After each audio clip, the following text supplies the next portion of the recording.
Ассаламу алейкум. Бүгінгі видеода дәл осындай балаларға арналған свитшоттың тігілу жолымен бөлісемін. Дайын лекаланы қолдандым. Ер балаға да, қыз балаға да осылай тігіп алуға болады. Егер видео қызықты болса, соңына дейін қараңыздар. Каналға тіркелмеген болсаңыз, міндетті түрде каналыма тіркеліп алыңыз. Мен осындай трикотаж трехнитка матасын пайдаланамын және манжетке арналған кашкарсе керек болады. Егер мұндай матаңыз болмаса, манжетті негізгі өз матасынан да пайдалана беруге болады. Олай да әдемі болып көрінеді. Дайын лекаланы пайдаланатын боламын. Бұл лекаланы өзімнің телеграм каналыма салып қоямын. Сол жерден алсаңыздар болады. Алдымен матамызды осылай екіге бүктейміз. Содан кейін лекаламызды орналастырамыз. Матамыздың бүктелген жеріне дәл видеодағыдай лекалаңызды орналастырамыз.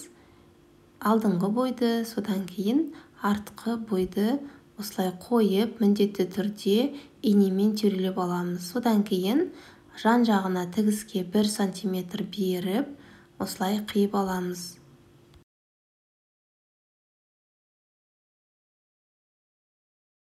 Алдыңғы бой мен артқы бойды қиып алдым. Енді матамды осылай екіге бүктеп, жеңді инемен түйрелеп орналастырып алдым. Содан кейін жан жағынан тігіске 1 см қалдыра отыра, осылай қиып алдым. Бірден 2 жеңді қиып алатын боламыз.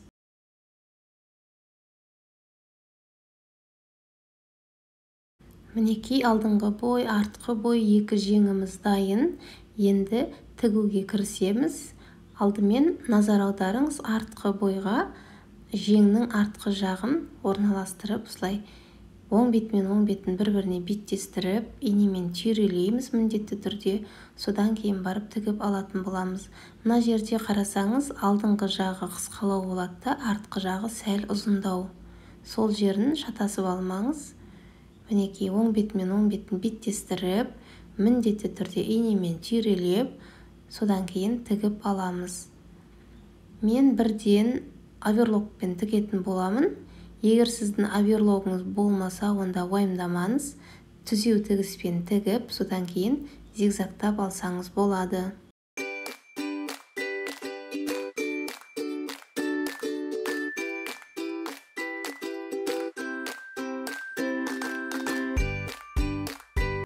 Артқы бойға жеңді қондырып тігіп алдым. Енді алдыңғы бойды алып, жеңнің алдыңғы жағын алдыңғы бойға қосып тігеміз. Видеода көрсеткендегідей, мінекей, осылай бір-біріне теңестіріп, екі жағында қосып тігіп аламын.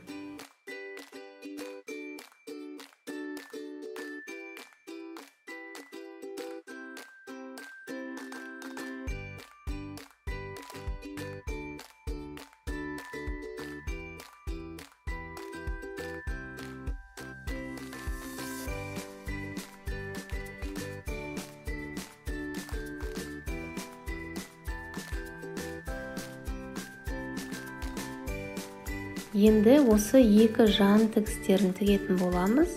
Ол үшін мына қолтық тігістерін бір-біріне келтіріп, инемен түйрелеп аламыз.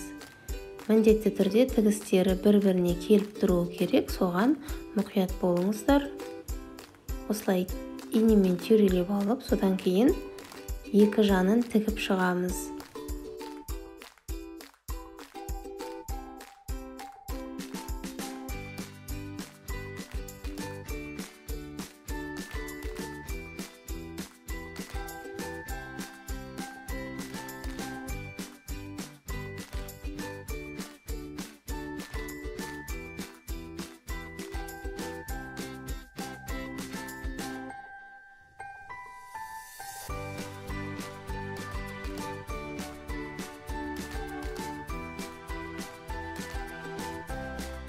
Лекала бойынша осылай манжеттерімізді қиып аламыз.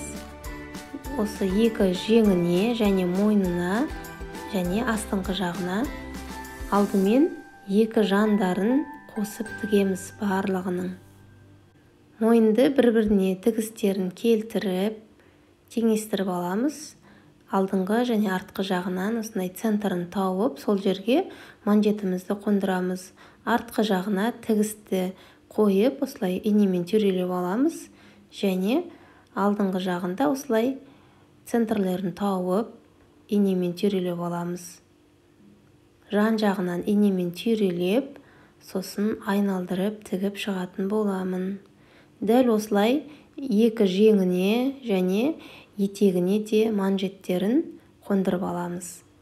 Инемен түйрелейміз, содан кейін тігу барысында тартып отырып тігетін боламыз.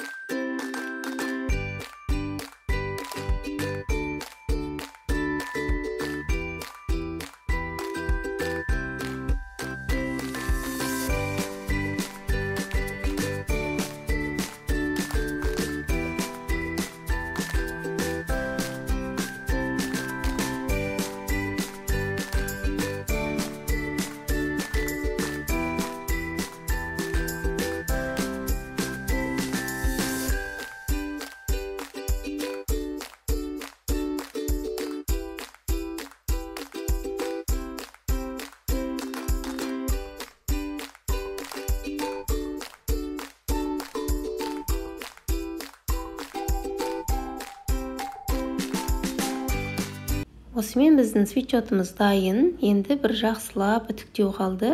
Сіздер де тігіп көріңіздер, нәтижесімен бөлісуді ұмытпаңыз. Егер менің видеом сіздерге ұнаса, лайк басып, пікір қалдыруды ұмытпаңыздар. Осы видеоны таныстарыңызға таратыңыздар. Егер менің каналыма тіркелмеген болсаңыз, міндетті түрде тіркеліп алыңыз. Алдағы уақытта тігіннің басқа да қыр-сырларымен бөлісетін боламын. Қазақша контенттегі каналдың дамуына үлес қосайық.